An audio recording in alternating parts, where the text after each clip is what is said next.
Okay, now we'll start discussing related to thread object. Okay, actually, thread algorithm is nothing. We know that thread is nothing but the execution of the code. So, before creating the thread, we have to know that this thread need to execute which code. You got it now my point. So, thread object actually for execution of the code.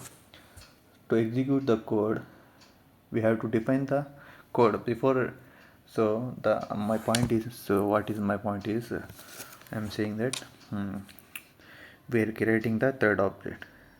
Thread object is nothing but execution of the code. So execution of the code, which code the thread object need to execute. That's why we have to define the delegate. Or one second.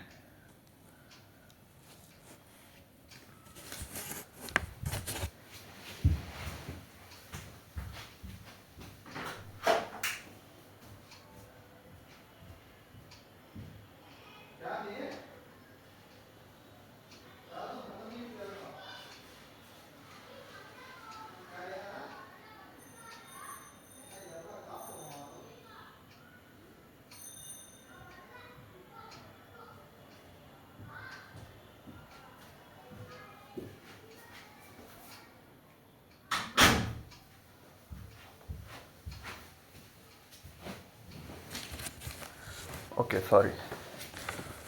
Okay, so what I am saying that thread is for execution.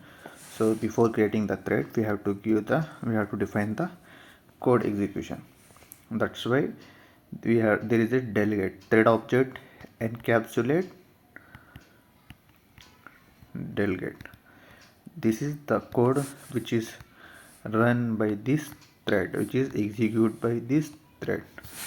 Okay, the next question arises is, who is the creating this thread?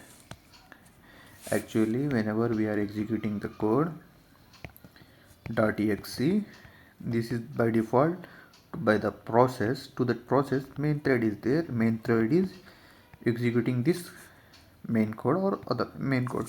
But now we are creating ourselves thread, so we itself create the thread object and we encapsulate the delegate. But who will run this thread? Actually, main thread is run by whom? This is run by the processor. So there is a control in our hand when to run this thread. I will explain laterly. We have thread pool is there, that concept. But now this thread is run by us. So what is the method to start execution? To start executing the code, whatever it is encapsulation in delegate is, so start method. Whenever main thread creating the thread and start this method, then it is start to running. So this is the main thread, this is the sibling thread. So this is the topic. uh, this is the point I need to say. Next thing I need to describe, starting of the thread is completed, then end of this thread. Who will end this thread? So that means there is a lifetime of this thread. Lifetime of this thread. One is start and end. Before going to the lifetime of thread, I have whatever thread I am created. There are different types of thread. Mostly two types. One is foreground thread. One is background thread. If we explicitly created the thread through new keyword, this thread is foreground thread. By default, foreground thread is there. By default in thread pool it is created a background thread. Then the main differentiate is if if application contain multiple background threads and only one foreground thread, if this foreground thread lifetime is completed, then by default application will close. Instead of waiting, there are background threads are running in our application, and the whole lifetime means closing of this background thread is completed. Closing of this background thread, then only our application will close. Like that means stopping of this background thread, then only our application will close. Like that we are differentiating based on the closing of the application. So minimum main thread or foreground thread required to the process to run. If there is background thread is there without foreground thread, then application will close. Means by default background thread also close. You got it now? The lifespan is it is a background thread is dependent on foreground and main ground thread. Okay, and next thing I need to discuss is suppose this is main thread and this is sibling thread and this is foreground thread only. Whenever exception it happen here,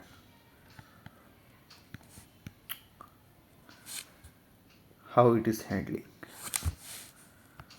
that's the question. Next thing is whenever the suppose we this is the foreground thread encapsulated the delegate. Okay, this delegate execution is completed, then who will kill this foreground thread? Either we are explicitly killing or who will kill? That's the question. So this is the thread which we created through new keyword, and this thread encapsulates the delegate, and we are saying that thread this start, this method is saying to the CLR that you need to run this thread. Okay, so whenever delegate execution is completed, CLR itself clear this thread, remove this thread. Whatever the resource used by this thread, CLR will clear those resources. So CLR take the responsibility. Now next thing is just Mr. This exception is happen, how and who is handling. This is the thing I need to discuss elaborately. So whenever exception is happen this thread, we have to write try catch block. Here exception is handling. If try catch block is not written, then what happen? On in this in worker thread, it is check all stacks. Is there this stack? Is there this stack? Is there this stack? Any one stack it will be handling. It is checked. If nothing, any stack is not handling, then what it is doing is CLR will terminate this thread. My point is that CLR will clear or clear the thread whenever the clean up the thread or terminate the thread. Termination will happen whenever exception is happen in the thread and no method which is available, which is no method of the respective thread is handling that exception, then CLR will what it is doing, CLR will terminate the thread. And before I had to explain one thing, how it is cleaning CLR. Suppose this is the foreground thread. If exception is happen, CLR will terminate this thread. But before terminating this thread, CLR doing multiple things. What it is doing?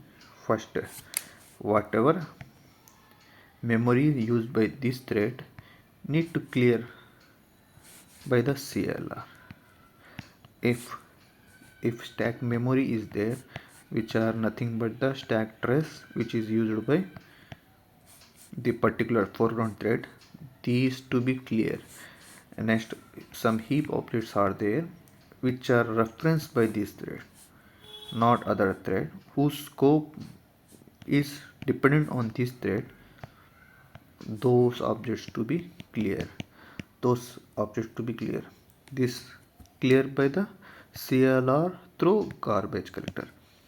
So first thing, so what it is doing, clearing up the memory. Next it is doing, suppose if any file handling operation is doing by this thread in any respective stack and exception is happen in this stack, no one is handling, but this call stack, it is doing some file handling operation. So what it is doing, suppose it is reading 10 MB and 5 MB is this in, not reading, I can say writing 5 MB it is in buffer. What it is doing, this CLR, whatever data which is available before clearing the thread, if no one is handling, it is no one is handling, what it is doing, this buffer will dump into the file system data, and finally that dump means flushes the data, and finally whatever logs which is used by the this object, log is file log, those logs are also released, because next one anyone need to use those logs, and if CLR will not release that log, then nobody will access this file. That's why CLR take the responsibility to remove those logs before terminating the thread, and finally remove this, close this object. Okay, what are it is doing? First I say that memory, whatever the memory used by this thread, like call stack and heap, those are cleared by the CLR. Next it is doing, if this object, if this thread in any stack which is doing IO operation, those things also clear. And next is whatever database connection it is there, in it is using by this respective thread in any one stack, if connection is active, it will have to close those connection, because otherwise otherwise SQL which is using this connection, it is thinking that I have already open connection, is there unnecessary SQL memory will loss, and that's why it need to be clear. Suppose sometime we are using the DB context connection object in .NET framework. The DB context connection object is coming from connection pool. At that time it is not clearing the connection object, it is not closing the connection object, but it is sending to the connection pool. Next time some other thread will use this connection object.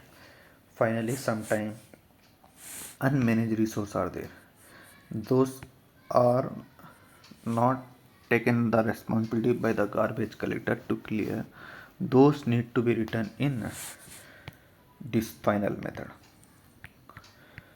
Otherwise it is inherit dispose method, if this I disposable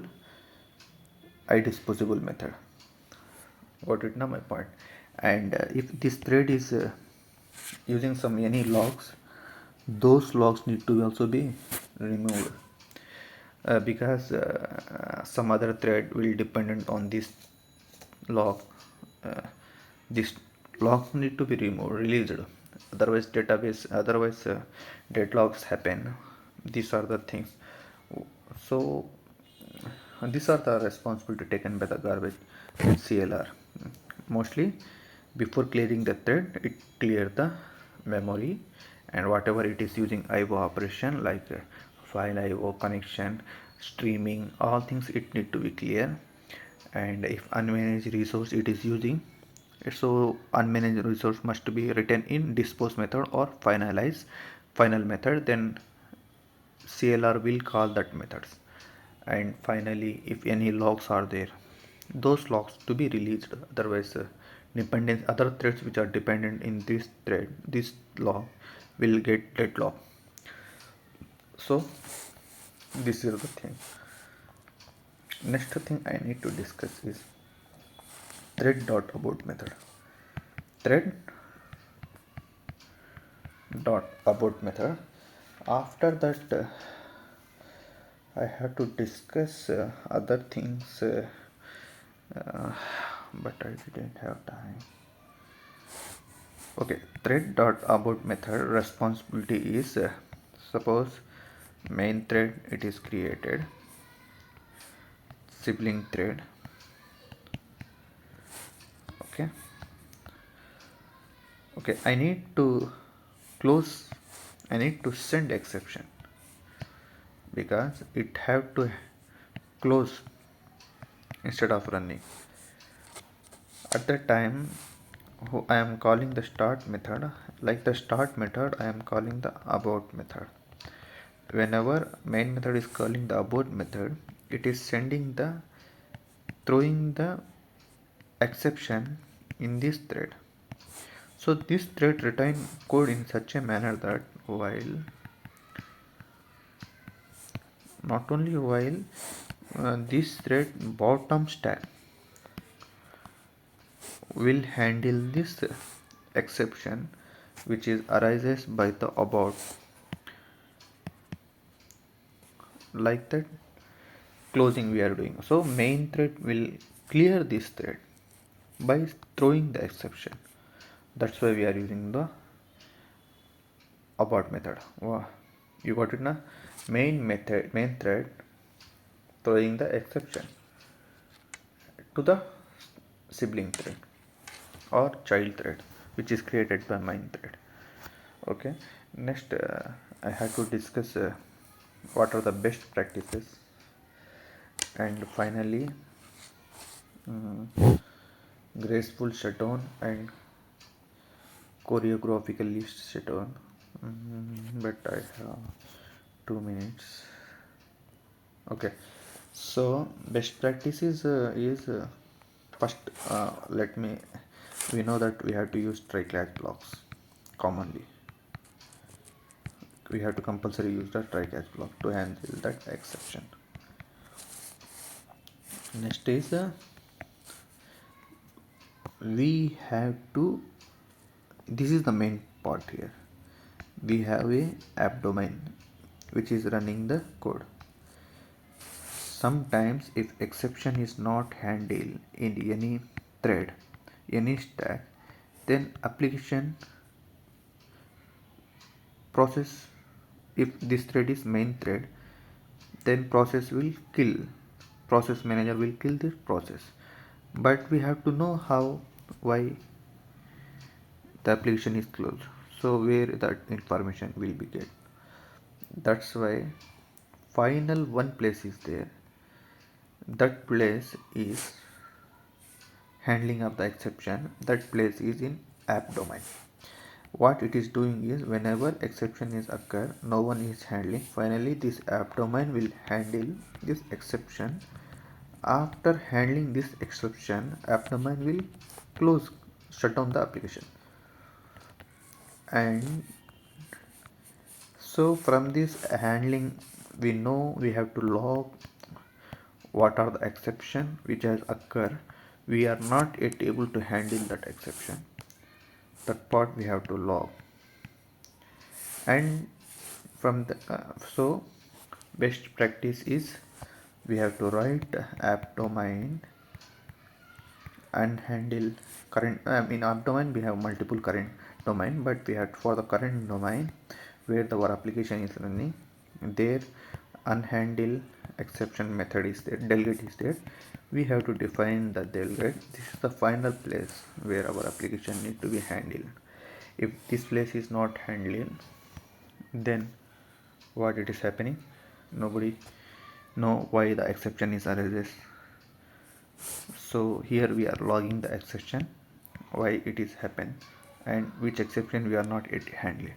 Finally, I am explaining the choreographically shutdown. This is nothing but from this concept, manual reset, auto reset event is arise. This is the main thread which is started. This is the sibling thread which is created. Sibling, I can say child thread, which is created the main thread. I need, after processing some time, I need to kill this thread. Instead of throwing, I need to stop this thread execution. That's why the child thread encapsulate whatever delegates which will return inside the boolean condition and do the processing whatever it need to do. This boolean is the shared memory, and the scope of this boolean is available to both main thread and sibling thread, child thread, and this boolean is volatile type. I will explain the concept what is the related to the volatile type. And whenever main thread need to stop the execution of this child thread, just update this volatile thread is false. Then after certain duration, this main thread coming to the child thread coming to the while loop, there it will close. It will then identify and come exit of this thread, exit of this delegate. Whenever I get exit of that delegate, then CLR will clear the this child thread, because nobody will handle the nobody is handling the thread. Okay, done. That's it. We'll explain remaining sleep method, alive property, and join method. Thanks.